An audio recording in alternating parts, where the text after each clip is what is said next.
Ya. Assalamualaikum warahmatullahi wabarakatuh. Alhamdulillah wassalatu wassalamu ala Rasulillah Muhammad ibn Abdillah wa ala alihi wa sahbihi wa mawala ma ba'd. Rabbi shrah li sadri wa yassir li amri wahlul 'uqdatam min lisani yafqahu qawli. Kita lanjutkan hadis kemarin belum selesai ya. Panjang. Jadi hadis tentang pertanyaan sahabat Mu'adz bin Jabal, amalan yang memasukkan ke surga dan menjauhkan dari neraka. Maka Rasulullah menjawab ada 5. An ta'budallah la tusyriku bihi syai'an wa tuqimus shalah wa tu'tuz zakah wa tasumu ramadan wa tahujjul baita in istata'ta ilaihi sabila. Rukun Islam ya. Kemudian Rasulullah memberikan juga tip ataupun pintu kebaikan. Pintu kebaikan ada 3. Pertama, as-shaumu junnah. Puasa itu benteng. As-shaumu junnah. Puasa itu perisai.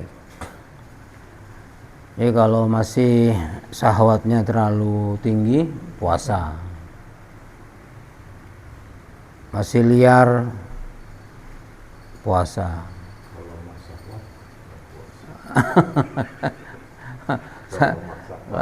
Lemah syahwat, puasa juga.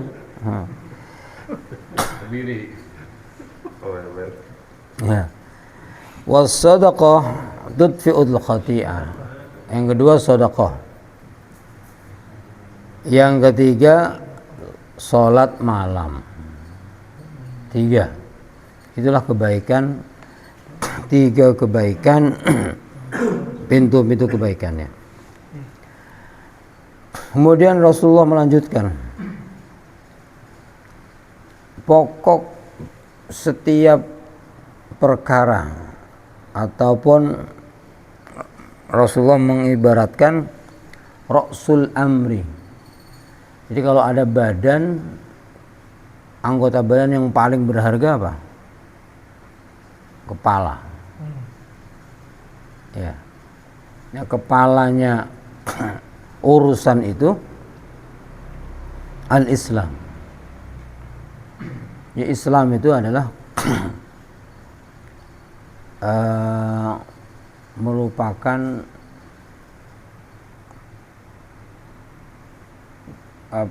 urusan hal yang paling harus diutamakan. Itu Islam. Apa itu Islam? Al-Islam al-inqiyad bima jaa bihi Rasulullah sallallahu alaihi wasallam zahiran wa batinan. Menerima, melakukan, mengamalkan apa saja yang datang dari Rasulullah, batin dan zahir.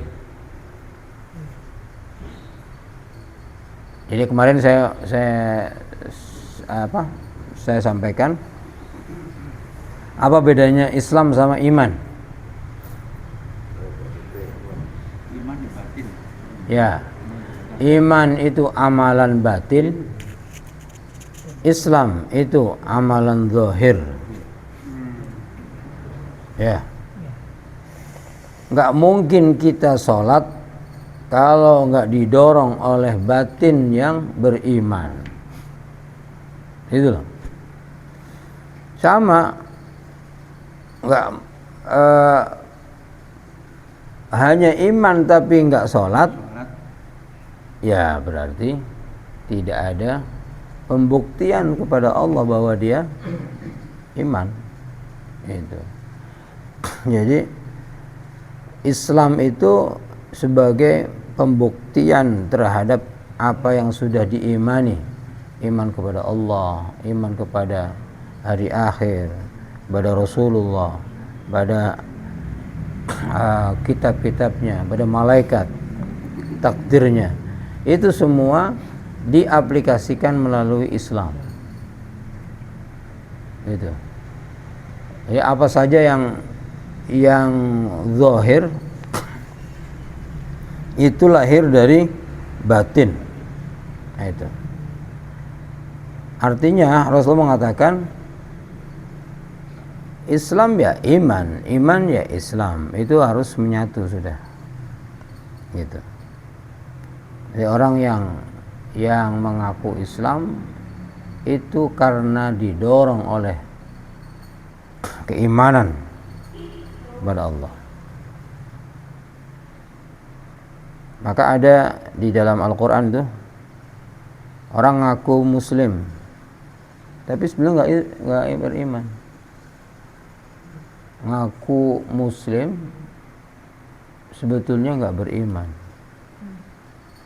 Walamma yadkhulul imanu fi qulubihim. Dia mengatakan saya ini Muslim, tapi tidak ada keimanan. Artinya amalannya itu amalan yang tidak ada ruhnya. Itu tidak ada ruhnya. Bisa jadi dia munafik, ya kan? Bisa jadi orang-orang yang hanya apa namanya kalau bilang lip service. Iya. Jadi hanya ada di bibir saja, gitu, tidak masuk. Bahkan Rasulullah juga mengingatkan, ada orang baca Quran, tapi nggak sampai melewati tenggorokannya. Gimana itu? Baca Quran, tapi Qurannya nggak melewati tenggorokannya. Bacanya fasih, ya. Apa yang dibaca fasih, tapi ayatnya nggak menyentuh hatinya. Ayatnya bicara tentang melarang ghibah. Tapi dia tetap berghibah. Nah itu hal yang memang bisa terjadi. Jadi Quran mestinya nyampe ke hatinya. Jadi itulah Islam. Wa amuduhu as-shalah. Ini penting nih. Tiangnya perkara itu sholat. Ya. Ini bangunan kalau nggak ada tiang roboh. Meskipun ada bangunan yang tanpa tiang di tengahnya, tapi tetap di pinggir-pinggirnya ada pilar tiang. Semua bangunan ada tiang. Meskipun ada sekarang itu bangunan yang dibuat melengkung gitu ya. Ya, bukan hanya kubah, memang masjidnya bentuknya berarti itu tiangnya itu ya di situ tuh. Dalam bangunan itu menyatu. Jadi tengahnya itu kosong. Ada itu tiang namanya. Jadi sesuatu yang menyangga bangunan itu namanya tiang. Nah, agama ini tiangnya adalah sholat. Makanya Rasulullah menyampaikan bedanya orang kafir sama orang muslim itu apa? Sholat. tarkus sholat. Jadi hati-hati. Kok sampai meninggalkan sholat, hati-hati. Ini suatu yang berat. Hah? Tegakkan sholat. Iya. Apa Arabnya apa tegakkan sholat? Aqimus sholat. Iya. Makanya tegak sholatnya. Ya. Jadi sholat itu hal yang sangat penting. Sholat. Maka Rasulullah mengatakan, as-sholatu khairu mawdu'in. Sholat itu sebaik-baik keadaan, sebaik-baik hal yang kita bikin. Jadi kita ini ya belajar, ya kerja, ya tidur, ya ngobrol, ya ini. Itu yang paling baik adalah sholat. Sholat. Maka nanti kita akan diberitahu, bahkan Rasulullah memberitahu nanti bahwa di akhirat itu yang paling berharga adalah sujud kita. Sujud kita. Yang paling berharga itu sujud kita. Maka ajarkan nih anak-anak, ya. Ya, makanya sajid. Ya.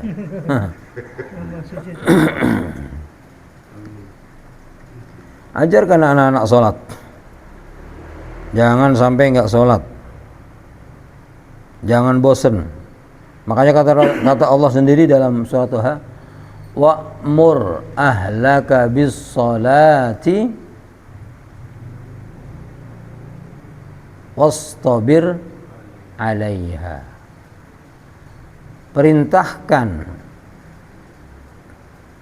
keluarga kamu untuk melaksanakan sholat, wastabir 'alaiha, dan bersabarlah untuk melakukannya. Wastabir. Ya, harus sabar. Kita ini namanya anak ya. Anak itu diperintah ya. Perintah lagi ya. Ya. Sama. Keluarga istri sama segitu juga. Ya. Nah, kita nggak boleh. Yang penting udah saya ingetin. Nggak boleh. Nggak boleh. Makanya kata Rasulullah, kalau bahkan lebih keras, perintahkan anakmu sholat usia 7 tahun dan pukul usia 10 tahun. Itu artinya harus lebih keras nyuruhnya. Jadi nggak boleh. Saya yang penting kan saya sudah ngingetin. Sama istri sendiri kok masa begitu. Sama anak kok gitu. Sama anak tuh nggak boleh. Yang penting saya udah ngingetin, nggak boleh. Bahkan kalau perlu dipukul, dalam arti dipukul itu ketatin. Ya, ketatin. Ini hal yang penting sekali. Salat, as-salah ya.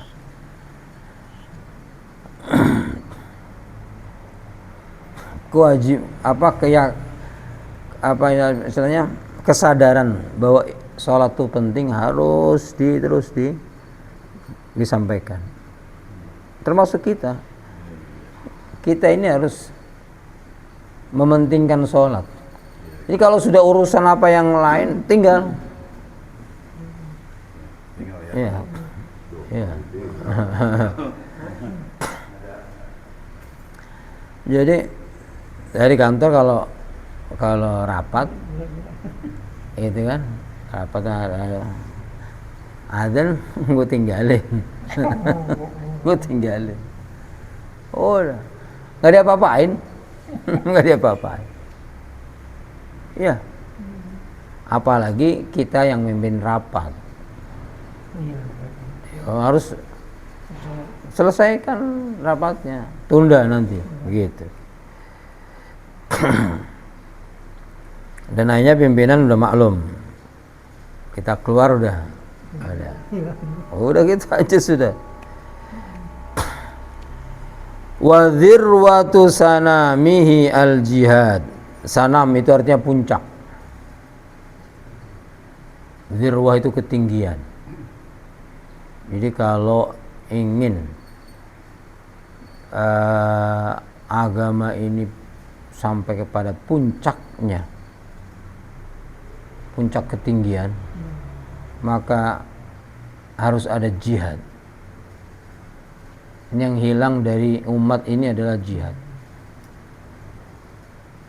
Tidak ada jihad, tidak mesti harus perang. Itu salah satu pengertian jihad itu perang. Bahwa umat harus peduli membela agamanya itu harus ada kesadaran dalam setiap orang. Nggak boleh cuek. Yang penting saya baik, yang penting keluarga saya baik, aman. Nggak boleh begitu. Harus ada kepedulian. Ini kalau di lingkungan misalnya ada ketidakcocokan dengan agama, kita harus bersuara. Harus bersuara. Kenapa begini? Gitu kan. Harus bersuara. Ini hilang. Kita ini sekarang udah masing-masing hidup. Tidak ada kepedulian terhadap agama ini. Masa bodoh. Hilang akhirnya. Jadi jangankan nanti sampai disuruh perang. Ini kepedulian kita terhadap agama ini sudah berkurang. Karena kita hanya berpikir yang penting gua baik.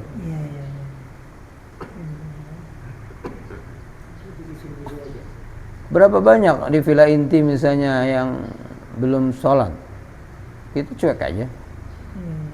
Yang nggak ke masjid, cuek aja. Ini mestinya nggak begitu. Apalagi kalau sampai ada maksiat terang-terangan di villa inti, kita harus tampil. Ini baru lingkup RW. Bagaimana dengan lingkup negara? Lingkup dan yang lainnya. Maka ini yang memang sengaja dihilangkan dari umat ini. Dihilangkan. Gak apa-apa orang pada sholat. Yang penting nggak mikirin negara. Ini jadi al jihad harus digelorakan. Jihad ini harus digelorakan. Jihad itu dari bahasa Arab jahada, bersungguh-sungguh. Badlul juhdi. Jihad itu artinya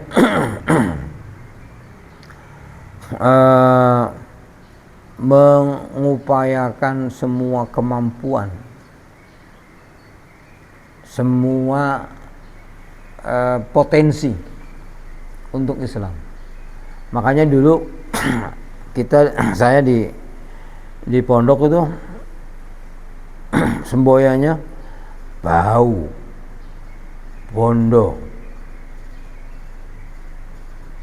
bondo pikir lek perlu sak nyawane pisan. Paham Pak Fikri? Pak Fikri pasti paham, tapi Pak Zul nggak paham. Bau bondo pikir lek perlu sak nyawane pisan. Bau artinya apa? Tenaga. Ya, raga. Bahu kalau bahasa ini kan aslinya ini kan. Fisik, fisik. tenaga. Bondo, Enggak. harta benda kita. Oh, itu benar. Bondo, Bondo. pikiran kita. Fikri. Lek perlu sak nyawa nih pisan. Oh iya. Kalau perlu nyawa gue taruh. Gitu tuh. Itu kita diajarkan dulu di pesantren. Seperti itu. Untuk Islam tuh begitu. Jadi kita diajarkan di pesantren tuh gitu tuh. Bondo bau pikir lek perlu sak nyawa nih pisan. Jadi kita untuk agama ini itu apa yang bisa disambung? Kalau nggak bisa harta, tenaga lah. Nggak ada tenaga, nggak ada ini, pikiran. Ya. Kalau memang dibutuhkan nyawa. Loh, iya. Loh,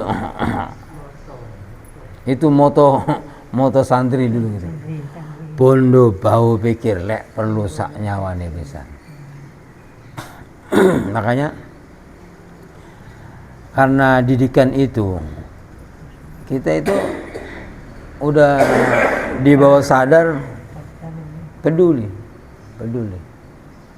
bahwa kita itu harus dalam berjuang itu pasti ada yang harus ada yang dikorbankan kan? Waktu kita, yang lain pada di rumah, kita masih di masjid ataupun di mana gitu ya. Gitu. Ini jihad nggak boleh hilang dari setiap individu. Summa qala, kemudian Rasulullah melanjutkan, ala ukhbiruka bimilaki dzalika kulli. Nah ini, kamu mau saya tunjukkan kunci semua itu? Qultu bala ya Rasulullah. Ya pasti ya Rasulullah, mau. Fa akhadha bilisanihi. Ini hebatnya Rasulullah.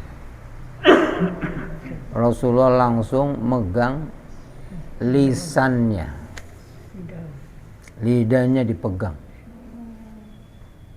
sama Rasulullah.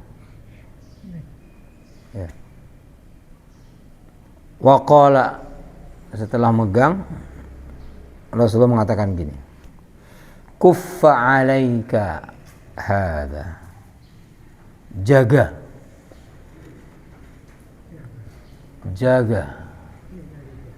ini. Jadi semua itu kembalinya kepada lidah kita. Semua kembalinya kepada lidah kita. Kita berislam, ya. Itu lidah. Al-muslim man salimal muslimuna min lisanihi wa yadihi, ya kan? Orang dinamakan Islam kalau orang lain selamat dari lidahnya dan tangannya. Ya. Gitu. Lidah ini. Ya.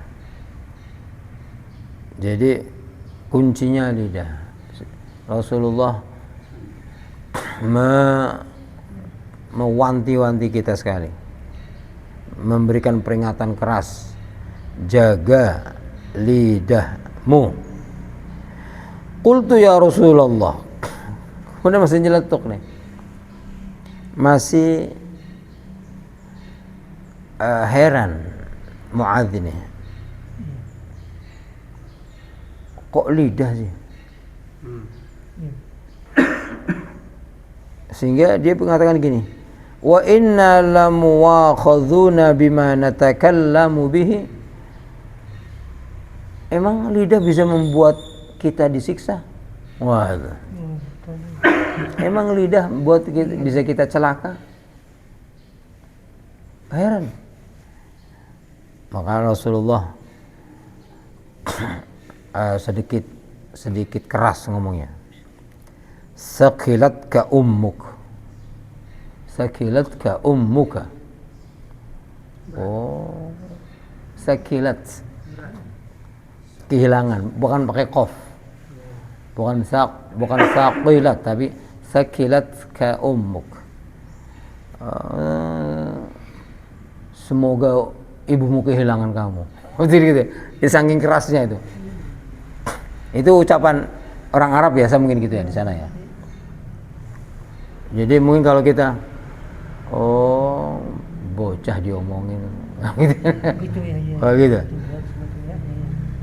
bocah ngeyel gitu kalau mungkin bahasa kita gitu. Dikasih tahu masang ngeyel kamu. Wa hal yakubbun nasu fin nari ala wujuhihim illa hasaidu alsinatihim. Orang dibalikkan mukanya nanti di neraka itu justru karena lisannya. Jadi orang banyak masuk neraka itu karena lidahnya. Masya Allah. Hasaidu alsinatihim, itu dari buah dia memanen. Hasa itu artinya panenan dari lisan ini, yaitu mukanya dibalik dalam neraka. Jadi mukanya nggak di atas lagi, di bawah, gara-gara lisannya yang terlalu tinggi. Masya Allah. Ini peringatan keras. Rasulullah memberi peringatan keras kepada Mu'adz dan kita umatnya, hati-hati dengan lidah. Kuffa alaika hadza. Jaga lisanmu, jaga lisanmu. Jaga lisanmu. Jangan sampai nyakiti orang. Jangan sampai ngomong yang kamu nggak bisa melakukan. Jangan sampai berbohong. Jangan sampai fitnah. Jangan sampai saksi palsu. Jangan sampai omdo. Masya Allah. Jangan sampai ghibah. Itu kayaknya makanan harian.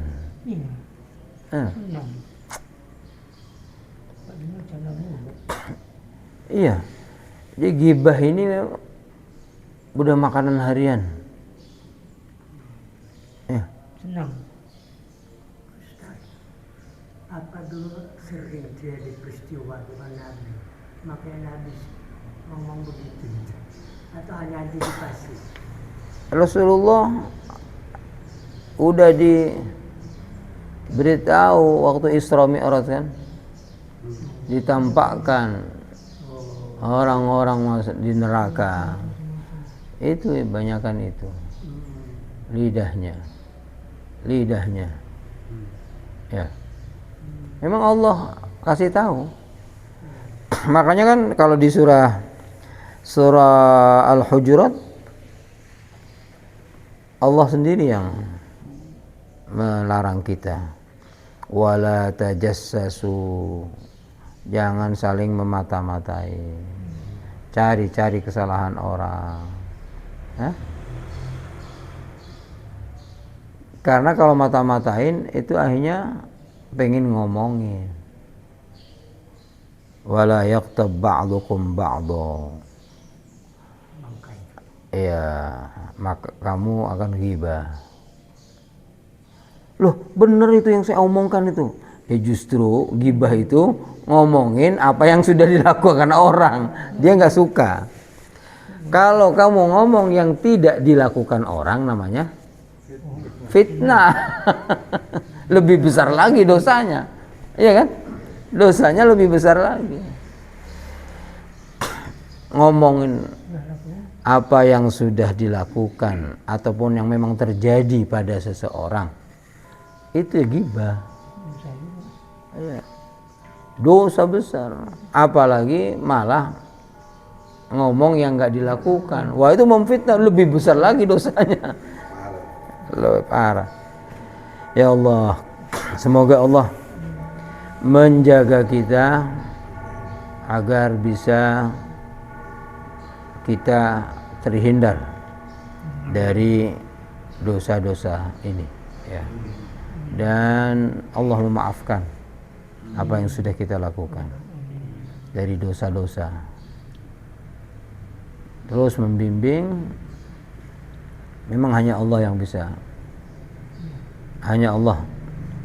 Maka kemarin kan Rasulullah bilang, ini sesuatu yang besar, tapi akan mudah kalau Allah mudahkan. Itu udah. Ya Allah, makanya jaga lisan tuh berat. Tapi bagi orang yang dimudahkan Allah bisa menjaga lisannya, ya mudah juga. Maka mintalah sama Allah. Minta terus sama Allah. Jadi sama Allah itu emang harus banyak minta. Apa yang kita takutkan, minta biar tidak terjadi. Apa yang kita harapkan, mati, misalnya mati di rumah. Pernah nggak biar mati di rumah matinya? Doa, minta sama Allah. Hah? Nggak pernah. Emang nggak pingin mati di rumah? Matinya di jalan gitu. Nah, maksud saya gini, maksudnya apa yang kita inginkan, ya, itu minta. Oh enggak, kalau saya pengen matinya dalam perjuangan. Apa sampaikan. Saya ingin mati setelah saya melakukan sholat. Diminta kan? Kalau nggak diminta ya, jadi boleh minta biar matinya di tempat yang paling mulia. Ya kan?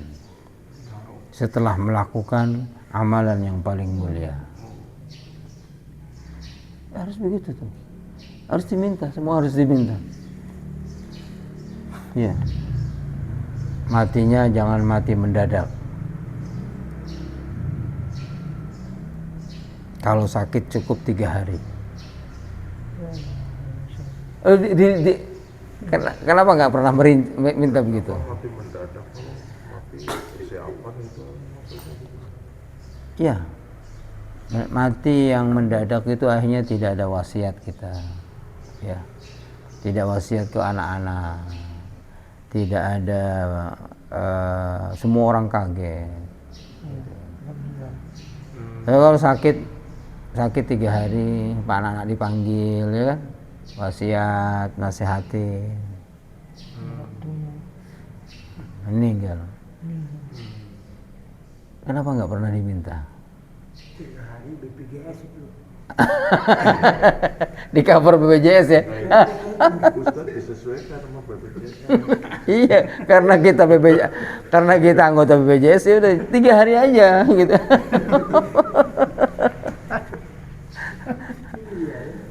Kenapa nggak pernah diminta hal-hal gitu? Ya? Mintalah, minta. Ya. Jadi biar dimudahkan melakukan menjaga lisan ini. Ya. Mati jadi nggak diminta. Iya, mintanya hidup terus gitu ya. Kenapa nggak pernah minta mati baik? Gitu loh. Karena selalu dalam hidup kita ini rasanya pengen hidup terus. Ada ke situ. Ada ke situ itu. Iya. Itu artinya kita tidak seimbang hidup kita ini. Mestinya ya mikirin hidup ya mikirin mati kan gitu. Iya. Jadi dalam benak kita itu nggak kepikiran mati, nggak kepikiran. Bener itu, bener, saya juga begitu tuh. Dalam hati gini, saya ini hidup masih panjang. Astagfirullah, sehingga nggak ada. Nah ya Allah, hidup kita nggak benar-benar nggak seimbang, nggak seimbang. Ya, semoga Allah terus membimbing kita, ya, untuk bisa melaksanakan semua yang Allah ridhoi, sehingga kita mati husnul khatimah, berkumpul bersama orang-orang soleh dengan rahmatnya Allah. Amin ya rabbal alamin. Kita tutup dengan kafaratul majlis. Subhanakallahumma wa bihamdika asyhadu an la ilaha illa anta astaghfiruka wa atubu ilaik. Assalamualaikum warahmatullahi wabarakatuh.